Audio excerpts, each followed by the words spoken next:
We hope to find out what causes it to begin when it does.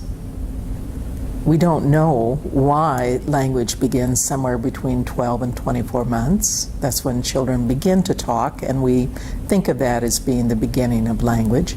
And some children do that much earlier than others, and we have no explanation for that.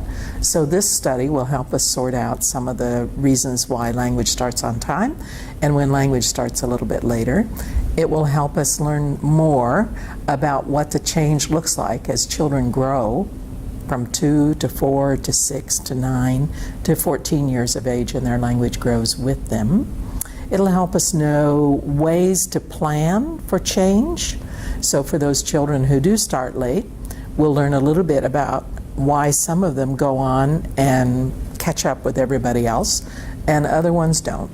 And they just continue to be kids who are not real strong in language, even though they're strong in many other things. And we will be able to study all of those kinds of influences as well, because there's available information here that's just not available in other places.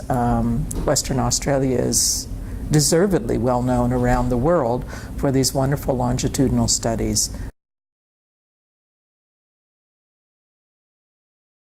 It's a wonderful opportunity.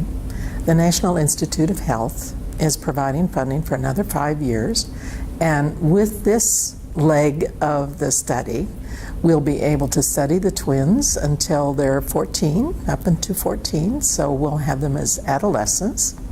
And we'll also be able to study members of the family, and that'll give us a much better idea of when there are contributions to language that are part of a family structure, part of an inheritance pattern, and which parts are due to all the other things that affect kids and families.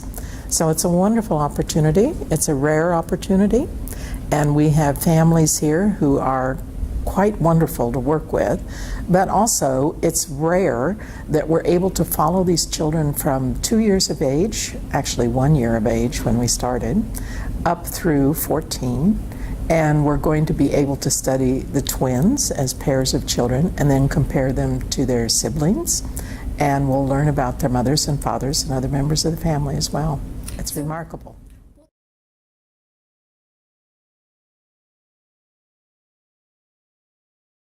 And as every parent knows, there's no greater gift than those first words, and the words to label the family members, to talk about what they're doing, to express what they want, to be able to describe the activities they had when they went to grandma's house. These are important parts of being a person. And the ability to use language well is a vital part of being able to form friendships, to do well in school, to communicate with the teachers. The standing joke about the mother asking her child, "What did you do at school today?" and the answer is nothing. And then mom launches into this very system to find out more about how the child's day went and how the child felt about that, and then it goes with us for all of our life. And it connects with virtually everything that we do. It's very difficult to restore it when it's lost, and just with children, we want to make sure that we have all the means possible to help them develop strong language skills to go on to be the best person they can be when they're out there.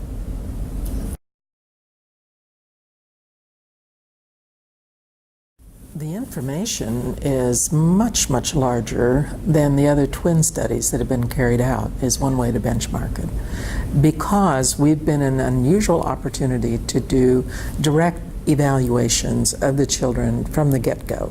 We collect a lot of questionnaire information where we learn a lot about the child's home and community and the schools they attend, and that's very valuable. And other large-scale twin studies have been able to do that as well. It's immensely more demanding to have a team of people trained on how to collect information by asking children directly what they know and how they talk about things. And that allows us to see how their grammar is developing and how their grammar develops and how that ties into their reading. And these opportunities haven't been available to other large-scale studies. So we have about 2,000 kids that are involved, and the number of family members will be thousands of family members who are participating, and they will all have direct assessment. And these data become the real core components of estimating how well a child's language system is coming along.